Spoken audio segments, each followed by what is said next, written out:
We are in the midst of this pandemic that continues with COVID-19, and it's definitely been a game changer. It's changed a lot of things about marketing and social media.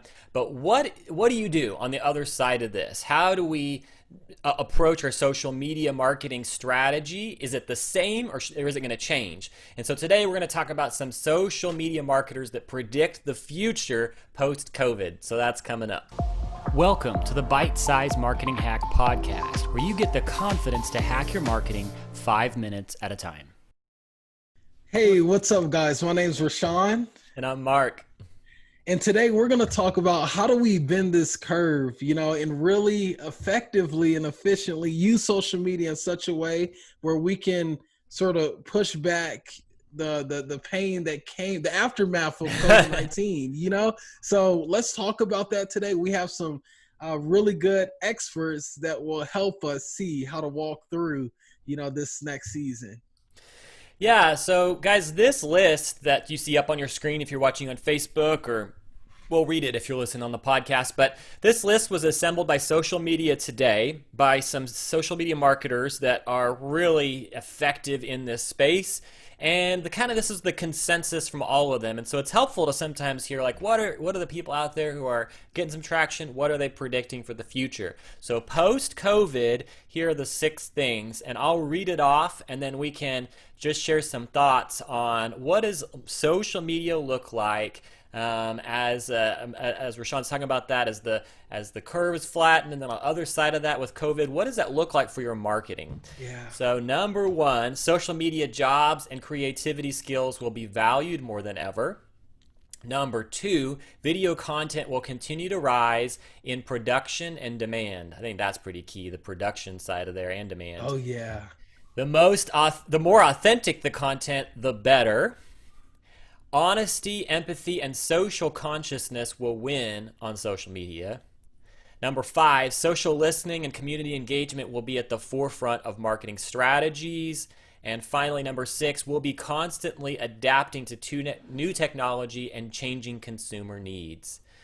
Okay, so why don't we just jump into this? Rashawn, why don't you just share, is there any one of these that jumps out at you, or is there anything that you want to talk about from this list?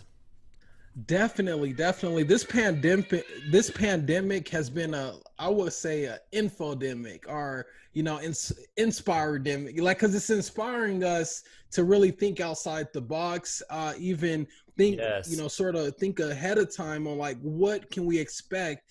And I think we all need to just really hold on to this situation, cling to it for what it is, and understand the raw power of social media. This pandemic has been a testament to that. So with that being said, I would like to say that, starting off with the first one, social media jobs and creativity skills will be valued more than ever. That's it. You hear time and time again how people, have been trying to say, hey, pastor, let's start this social media thing. Hey, we need to be more active on social media. Like, employees are telling their bosses, Yeah.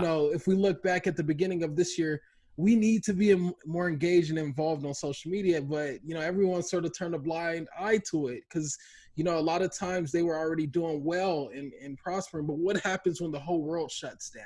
Yeah. And where nobody's going out the way they used to go out, and you need to stay connected. And this is where it brings value, because value is where the attention is, and attention is on social media now, full throttle. And I just think that's amazing, and we got to stay here.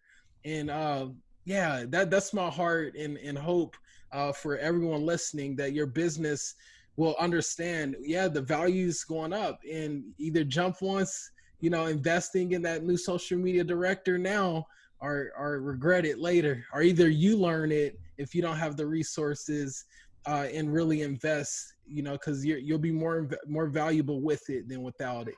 That's good. Yeah, I think number 3 and 4 really stick out to me, and I think we've often talked about on our podcast, and if you guys are connected with Rashawn, you see this a lot on his feed, that number 3, the more authentic the content, the better, and then number 4, honesty, empathy, and social consciousness will win on social media.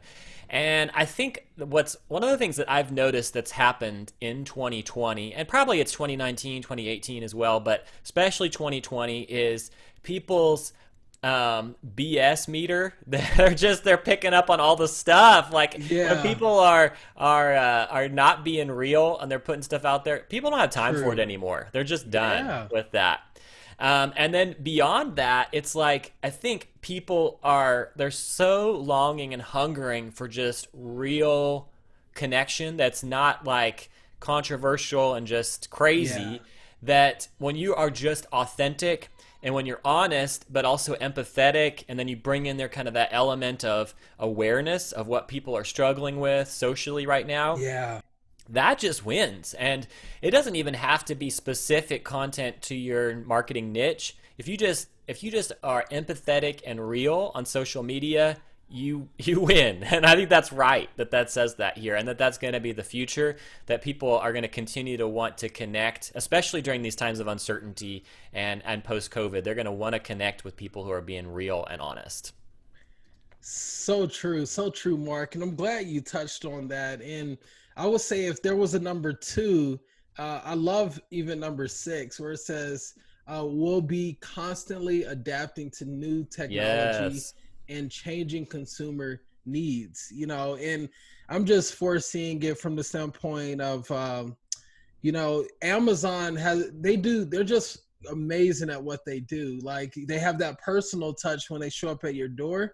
Yeah. However, they also just rock it online. They make it easier than ever to digitally meet your needs. I just think a lot of things we can learn from them as companies and business leaders, So I would just say this is a time to really learn, and learn from those who've been doing it well with these new changes that are happening as your needs continue to, grow. And uh yeah, I would just say, yeah, learn. We got to be teachable and reachable. So Yeah, that's really good. And then I'll say number two for me, and we almost hit the whole list, but uh for me, number two is number two, and that video content will continue to rise in production and demand. And I think one of those, the reality is that people are going to want more and more video because they're going to yeah, see more and more results from it. And that during COVID, we're watching a lot of content.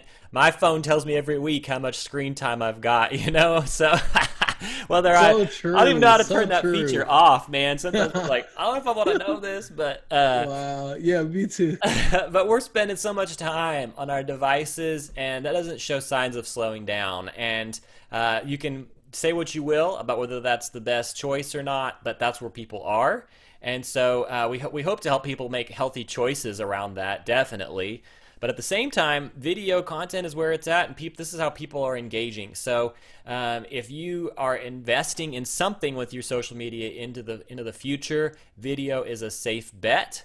And so, yes, constantly adapting to new tech. Right now, voice is on the rise, but video content will continue to dominate. So that's a place to put your dollars if you're not sure. I love that, Mark. I love that. And uh, as far as video, here's just something I've been learning with myself over time. During the day, I consume it, I consume it, I consume it. Matter of fact, we're on a video right now.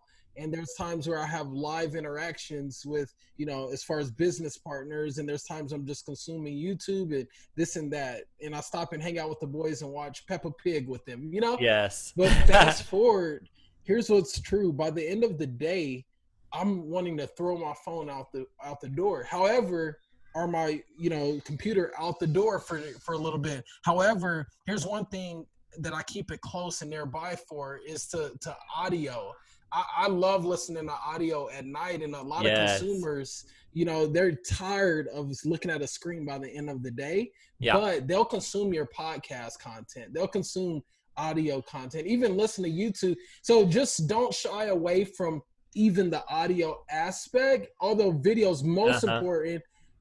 That I feel, yeah, just you, like you said, brother. But I'm just saying, by the end of the day, I've been hearing myself running the audio, Oh yeah. That's and that's good. a big win right there. That's good. Well, guys, Rashawn was just highlighting this before we hit record today. He's like, "Man, I bet people are gonna grab their phone and grab a screenshot of this list so they can like hold on to it." So do that right now. Grab your phone if you're listening or if you're watching on your phone. Sorry, on Facebook, grab a screenshot. If you're listening on the podcast, you can find this podcast on Facebook, video form, and grab a screenshot of that content so that you have that with you, and. Then from there, I guess that does it for us today. And anything else you want to share, Rashawn? To close out, I'll just say, go get started. Just like we always tell you guys, and we're encouraged by you and some of your responses, and just having the opportunity to create a community here. So until next week, make sure you rate, review, and subscribe. Until next episode, and we thank you all for listening in a noisy world. That's it. Thanks, guys. See ya.